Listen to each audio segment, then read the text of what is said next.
मित्रों नमस्कार। आज के इस कार्यक्रम में आप सभी का स्वागत है। मैं हूं व्यास जी। गालिब का एक बड़ा मशहूर शेर है, बनाकर फकीरों का हम भेष गालिब, तमाशाए अहले करम देखते हैं। हमारे देश में एक बहस छिड़ी हुई है जाति जनगणना को लेकर। हम इस बहस के मुतल्लिक उसके आईने में थोड़ा सा भारत के समाज को समझने की कोशिश करें आज आपके साथ। हालांकि जो बहस छिड़ी हुई है उसमें कुछ लोगों को ऐसा लगता है कि जातीय जनगणना हो जाने से, यानी इस बात को तय कर लेने से कि किस जाति के लोग भारत में कितनी संख्या में हैं, समस्याओं को हल करने में मदद मिलेगी। और उसके उल्टे जिनका मत जातीय जनगणना के पक्ष में नहीं है, और ख़ास करके वो राजनीतिक दलों के ही लोग हैं जो पक्ष में हैं या विपक्ष में हैं, तो विपक्ष में जो हैं जातीय जनगणना के, उनका कहना यह है कि ऐसा होने से हमारे देश में जातीयता बढ़ेगी, जातिवाद बढ़ेगा, कास्टिज्म बढ़ेगा, और इस समाज का जो हार्मोनियस रिलेशनशिप है, जो समाज में शांति बनी हुई है, जो विभिन्न जातियों के बीच में जो सामंजस्य बना हुआ है, उसे छिन्न भिन्न कर सकता है। हालांकि जो पक्ष में है वो उनमें से बहुत सारे लोग जिन्हें हम बहुजन समाज के नुमाइंदे कह सकते हैं या बहुजन समाज के दार्शनिक कह सकते हैं, विचारक कह सकते हैं, वो तो यहाँ तक कह रहे हैं कि जो विरोध में है वो सदियों से चले आ रहे मनुवाद को या ब्राह्मणवाद को पोषित करने के दृष्टिकोण से कह रहा है। यानी मनुवाद और ब्राह्मणवाद का मतलब ये हुआ कि जो कुछ खास जातियों का, खास करके जो वर्चस्वशाली जातियां हैं, जिनको हम सवर्ण भी कहते हैं हिंदू समाज में, और उन्हीं के जो इक्विवेलेंट मुस्लिम समाज में भी या सिख समाज में भी जो जातियां हैं, उनके वर्चस्व को बनाए रखने वाली व्यवस्था का नाम मनुवाद है और ब्राह्मणवाद है। और उसमें जो खास करके जो मेहनतकश लोग हैं, जो शूद्र जातियां हैं या जो पिछड़े वर्ग के लोग हैं, उनका कहना है कि उन्हें सदियों से जिस तरीके से सामाजिक, शैक्षणिक और आर्थिक दृष्टिकोण से पिछड़ा रखा गया है, काफ़ी पीछे रखा गया है, ये मनुवाद और ब्राह्मणवाद ये चाहता है कि ये लोग पीछे रहें, जबकि इनकी संख्या सबसे ज़्यादा है। तो खैर ये बहस के दोनों आयाम हो सकते हैं, लेकिन चूंकि राजनीतिक दलों के द्वारा किया जा रहा है तो मैं नहीं समझता कोई दल पाक साफ है। जाति और धर्म के आधार पर इस देश में लंबे समय से राजनीति चल रही है, और हम लोग चूंकि इमोशनल लोग हैं, इसलिए हम उस राजनीति से प्रभावित होकर के अपने मताधिकार का प्रयोग करते हैं। और बाद में जब महंगाई बढ़ती है, बेरोजगारी बढ़ती है, जब समस्याएं आती हैं, जब थाली से दाल गायब होने लगती है, तब हम चिल्लाते हैं, चीखते हैं, दुखी होते हैं। लेकिन जब इलेक्शन का समय आता है तो वही जाति, वही धर्म, उसी का हम उपयोग करते हैं। इसलिए राजनीति के नज़रिए से तो इसकी व्याख्या नहीं हो सकती, परंतु अगर हम देखना शुरू करें तो हमारा समाज जो है भारत का, ये हकीकत है, और ये तल्ख हकीकत है कि वह वर्णों में और जातियों में विभाजित है। और विभाजित ही नहीं है, लोगों को मालूम है कि कौन किस जाति का व्यक्ति है, और शादी ब्याह इस तरह के जो सामाजिक संबंध होते हैं वो अपनी जातियों में ही होते हैं। बहुत सारे गांव में, मैं तो गांव का रहने वाला हूँ, जिस जाति का वर्चस्व है, चाहे वो किसी भी सामाजिक समूह का हो, ऐसा देखा गया है कि वह वर्चस्व को स्थापित करने के लिए किसी भी हद तक चले जाते हैं। ऐसा नहीं है कि यदि किसी गांव में सवर्णों का बहुमत है तो वे बाकी लोगों को अच्छा नागरिक या यूँ कहा जाए कि अपने समान नागरिक समझते हों, और उसी प्रकार से यदि पिछड़े वर्गों का बहुमत है तो ऐसा नहीं है कि वह बाकी लोगों को अपने समान समझते हों। ऐसा होता है। लेकिन ये तल्ख सच्चाई यह भी है कि हमारे देश में जाति उत्पीड़न कभी तो चरम पर था, अब संविधान बनने के बाद से, बहुत सारे कानूनों के बनने के बाद से उसमें कमी आई है, लेकिन जातीय उत्पीड़न भी एक तल्ख सच्चाई है, हकीकत है। खास करके जो दलित वर्गों के लोग हैं, उनका उत्पीड़न, और उनका उत्पीड़न केवल सवर्ण ही समाज नहीं करता, उनका उत्पीड़न जो पिछड़े समाज के लोग माने जाते हैं, जो पिछड़े वर्गों के लोग माने जाते हैं, उनमें जो प्रभुत्वशाली लोग हैं, वर्चस्वशाली लोग हैं, उनके द्वारा भी किया जाता है। समय समय पर इस तरह की खबरें लगातार आती रहती हैं, क्योंकि समाज की आंतरिक बनावट ऐसी है कि यदि समाज का सबसे निचला तबका माने जाने वाला अगर वो सिर उठा करके यहाँ तक कि घोड़ी पर भी सवार होकर कई जगह जाता है, तो उसे अभी भी रोकने की घटनाएं होती हैं। तो जातीय उत्पीड़न भी एक तरह की सच्चाई है, और इस सच्चाई से इनकार करना मैं नहीं समझता कि भारतीय समाज को समझने की कुंजी देता है। राजनीतिक दलों ने इसमें क्या किया है, वे समीकरण इस प्रकार से बनाते हैं कि उन समीकरणों में जातीय रंग भी देते हैं, और कहते भी ऊपर से कि नहीं हम तो जात की बात नहीं करते, धर्म का भी रंग देते हैं, कहते नहीं हम तो कोई धर्म की बात नहीं करते। और ये भी सही है कि हर धर्म में, जो भारत में बड़े 4 धर्म माने जाते हैं, हिंदू, मुस्लिम, सिख और ईसाई, इन सभी में जो वर्ण व्यवस्था हिंदू समाज की है, क्योंकि वहीं से लोग कन्वर्ट हुए हैं, या सिख समाज में तो पहले जो हिंदू लोग थे वही सिख बने, तो यह व्यवस्था उनमें भी घर कर गई है। मुस्लिम समाज समानता की बात जरूर करता है अपने धार्मिक पुस्तकों में, लेकिन स्थिति यह है कि वहाँ पर भी इस तरह की स्थितियाँ हैं, वहाँ पर भी असमानता है। सिख समाज में भी असमानता है। ईसाइयों के बारे में मैं बहुत नहीं जानता, लेकिन वहाँ पर भी होगा, क्योंकि जो दलित वर्ग या आदिवासी वर्ग जो ईसाई बना है, मैं नहीं समझता कि जो उच्च वर्गों के लोग ईसाई बने होंगे, उच्च वर्णों के लोग ईसाई बने होंगे, उनके बीच में समानता का व्यवहार होता है, और हिंदू समाज में तो खैर दिखाई पड़ता है। यह मैं कहना चाहूँगा कि भारत में केवल जातियों का अस्तित्व नहीं है, वर्गों का भी अस्तित्व है। यह हमारा देश एक इनइक्विटस सोशल ऑर्डर यानी असमान वर्गीय व्यवस्था में भी बटा हुआ है। ऐसा देखा जा रहा है कि वर्ण या जाति और यानी कास्ट और क्लास, वर्ग कई जगहों पर, कई पॉइंट्स पे मर्ज कर गए हैं। जिनके पास ज़्यादा रिसोर्सेज हैं, कई बार ऐसा देखा गया है कि उनकी जाति कथित रूप से उच्च मानी जाती है, लेकिन जो मध्यम जातियां हैं उनके पास भी रिसोर्सेज अगर बहुत ज़्यादा है, तो उनका जो स्वार्थ है वो अपने से निचले तबके जिनको माना जाता है उनसे नहीं मिलता। उनका स्वार्थ जो उच्च वर्ण के लोग हैं और उच्च वर्ग के भी लोग हो जाते हैं उनसे मिलता है। खास करके जब विभिन्न तरह के साम्यवादी और समाजवादी आंदोलन हुए थे, तो धन धरती के बंटवारे की बात करते थे, तो ऐसा देखा गया कि उस समय जाति का महत्व नहीं रहा, वर्ग का महत्व रहा। और हमारे देश में वर्ग संघर्ष की भी एक लंबी परंपरा रही है। आंध्र में तो बहुत पहले से शुरू हो गई थी, बिहार, बंगाल, इन तमाम जगहों पर वो वर्ग संघर्ष दिखलाई पड़ता है। और पिछड़े वर्गों का उभार भी दिखलाई पड़ता है। जो समाजवादी आंदोलन हुआ उसने पिछड़े वर्गों के अंदर एक चेतना का संचार किया, और खास करके उत्तर प्रदेश में तो जो बहुजन आंदोलन शुरू हुआ उसने दलितों के बीच भी एक जबरदस्त चेतना का प्रसार किया। बिहार में हम देखते हैं कि दलितों के बीच में जो साम्यवादी आंदोलन रहा, यहाँ तक कि जो उग्र आंदोलन साम्यवाद जिसको हम नक्सलिज्म कहते हैं, जिन इलाकों में वो पसरा, उन इलाकों में दलितों के अंदर और वंचितों के अंदर उसने एक चेतना पैदा किया।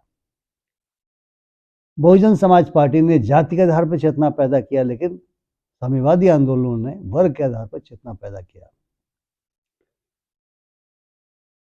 जो जातीय स्थिति है, अगर इसकी गणना हो जाए तो किसी को आपत्ति नहीं होनी चाहिए, बशर्ते कि इस जाति गणना से जो आंकड़े उभर करके सामने आते हैं उन आंकड़ों का सार्थक उपयोग हो। मैं मानता हूँ अगर उन आंकड़ों का उपयोग के लिए इस बात के लिए होगा कि जिसकी जितनी संख्या भारी उसकी उतनी भागीदारी, तो किन किन चीज़ों में भागीदारी की बात हो रही है?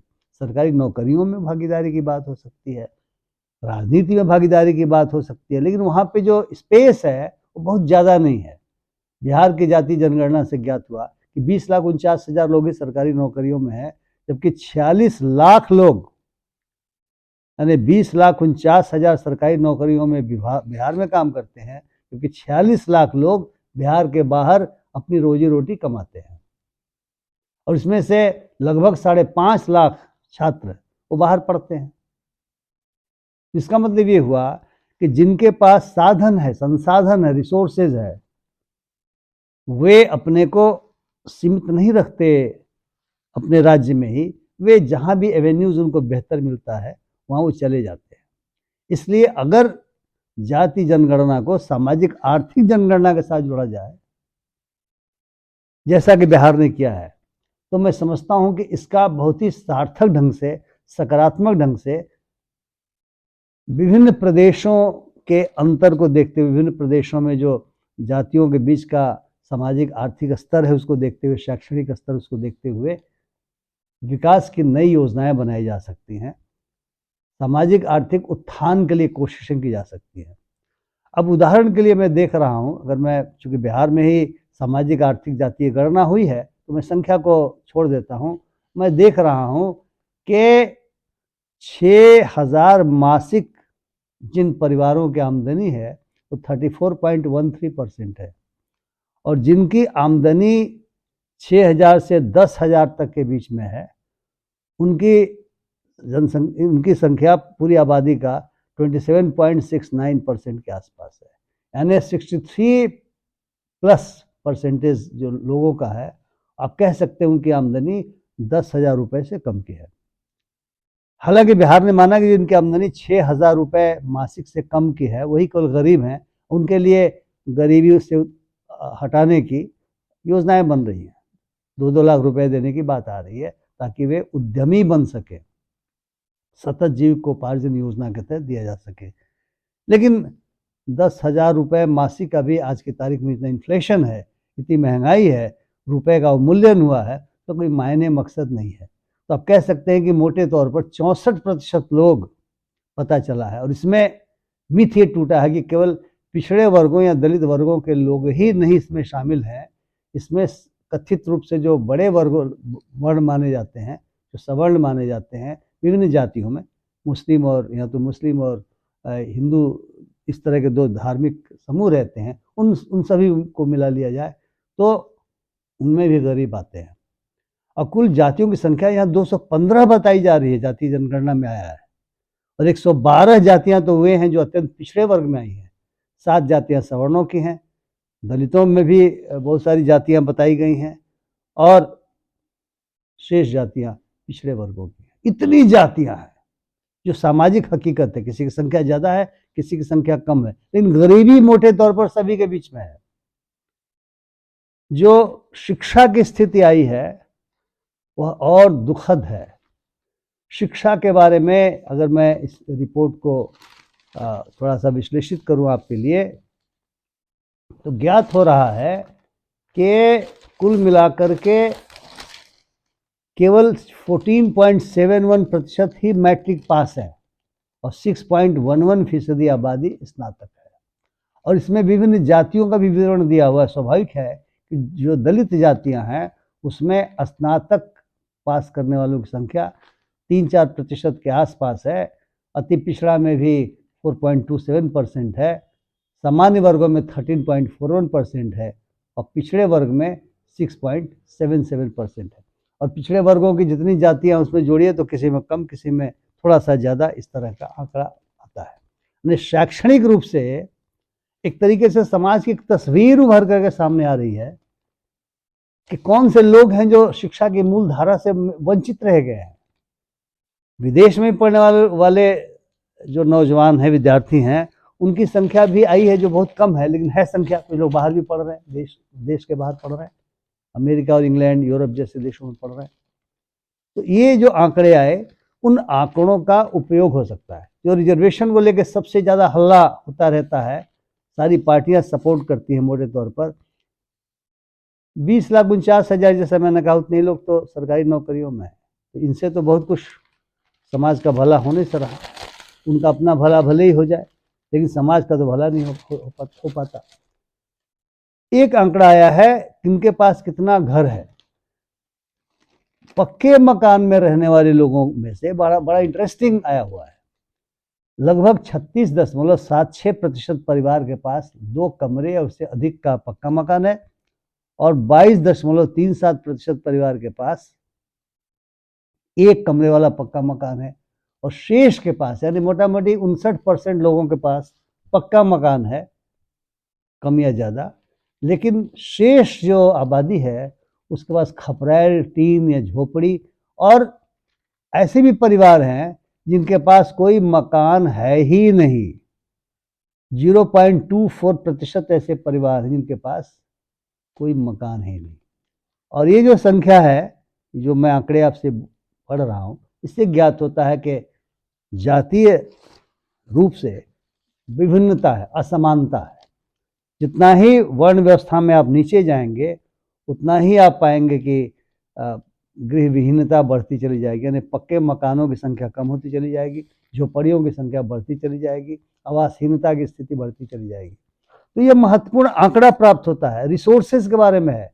वाहन, आप यहाँ के शहरों में देखेंगे तो वाहन इतने ज़्यादा दिखलाई पड़ेंगे, लेकिन 95% ज़्यादा लोगों के पास वाहन है ही नहीं, और वाहनों में 4 पहिया से लेकर के 2 पहिया तक की चर्चा इसमें है। तो अंदाज लगाएं कि आखिर जिनके पास वाहन है वो कौन से लोग होंगे। वो मिनिस्क्यूल होगा, बहुत कम लोग होंगे, सबके पास ऐसा नहीं है, क्योंकि रिसोर्सेज की बात है। हालांकि इसमें जमीन के बारे में नहीं आया है, इसमें ऑक्यूपेशनल स्ट्रक्चर है, जिसमें 17% लोग मजदूरी का काम करते हैं, जिसमें स्किल्ड लेबर भी शामिल है, और लगभग 7% लोग ऐसे हैं, 7.77% ऐसे हैं जो खेती पर निर्भर है। हम सभी जानते हैं कि बिहार, ये हमारा देश है, खेती प्रधान है, कृषि प्रधान देश माना जाता है। तो वहाँ पर लैंड होल्डिंग का पैटर्न भी अगर इन आंकड़ों से आए तो आप समझ सकते हैं कि रिसोर्सेज का डिस्ट्रीब्यूशन किस प्रकार से अनइवन है। तो जो मैंने कहा कि वर्ण और वर्ग, जाति और वर्ग मर्ज कर जाते हैं कुछ पॉइंट्स पर, उसकी जानकारी मिलती है। और यदि लोगों को एक बेहतर जीवन स्थिति देनी है, एक स्टेटस देना है जीवन का, संविधान में जो मूल बातें वर्णित हैं देना है, तो ये एक्सरे तो समाज का करना पड़ेगा, सामाजिक आर्थिक दृष्टिकोण से भी, सामाजिक आर्थिक शैक्षणिक और कुछ पैरामीटर्स आप जोड़ लें, क्योंकि हकीकत है जाति। आप नकारते रहिए, लेकिन हकीकत है। अभी तो 3 राज्यों के जो मुख्यमंत्री हुए हैं वो तमाम अखबारों में आ रहा है, तमाम मीडिया में आ रहा है, तो जातीय समीकरण बैठाया गया अगले चुनाव के लिए। तो जो विरोध कर रहे हैं, यानी जो ये कह रहे हैं कि नहीं इससे जातिवाद फैलेगा, वे भी वही काम कर रहे हैं राजनीति में अपने वर्चस्व को बनाए रखने के लिए। और जो भी पीछे छूट गए हैं वो भी कह रहे हैं कि नहीं ये होना चाहिए, तो उनको लगता है कि जो जिनकी आबादी बहुत ज़्यादा है वे उनको रिप्रेजेंट करते हैं, पिछड़े वर्गों को रिप्रेजेंट करते हैं, और ऐसा होने से उनको मदद मिलेगी। हालांकि मदद मिलेगी कि नहीं मिलेगी मैं नहीं जानता, हो सकता है आप में से बहुत सारे लोग इस पर अपनी राय रखेंगे, लेकिन मैं नहीं जानता कि मदद मिलेगी नहीं मिलेगी। लेकिन इस चुनाव में तो मदद नहीं मिली। धर्म के आधार पर, धार्मिक नारों के आधार पर मदद मिलने की बात तो जरूर आ रही है। कुछ लोग तो कहते हैं राम मंदिर के उद्घाटन के बाद से बिल्कुल देश का माहौल बदल जाएगा, और कहते हैं कि हम तो इमोशनल लोग हैं, उसी हिसाब से चीज़ें होंगी। तो मेरा जो मैंने शुरुआत की कि बनाकर फ़कीरों का हम भेष गालिब, तमाशाए अहले करम देखते हैं, ये जातीय जनगणना के जो बिहार के आंकड़े हैं वो मोटे तौर पर देश पर भी वही लागू होंगे, कहीं कम कहीं ज़्यादा वही स्थितियाँ वही पाई जाएंगी। हो सकता है कुछ दक्षिण के राज्यों में स्थितियाँ बेहतर हों, उत्तर के राज्यों में तो स्थितियाँ वही पाई जाएंगी। इसलिए इन स्थितियों को बदलने के लिए जो सामाजिक आर्थिक जानकारियां हैं इस जातीय जनगणना के साथ, मेरा विचार यह है मित्रों कि वह बहुत ही जरूरी है, क्योंकि जब तक सामाजिक आर्थिक परिवेश नहीं बदलेगा, जब तक इक्विटस सोसाइटी की दिशा में हम आगे नहीं बढ़ेंगे, तब तक न जातीय उत्पीड़न कम होगा, न जातीय असमानता कम होगी, न भेदभाव कम होगा, और न हमारा देश संविधान में हमने जो सपने देखे हैं उसके अनुसार आगे बढ़ेगा। यही बातें मुझे आपसे कहनी थी। अगर मेरी बातें पसंद आई हो तो कृपया लाइक करें, शेयर करें और मेरे चैनल को सब्सक्राइब करें। बहुत बहुत धन्यवाद। नमस्कार।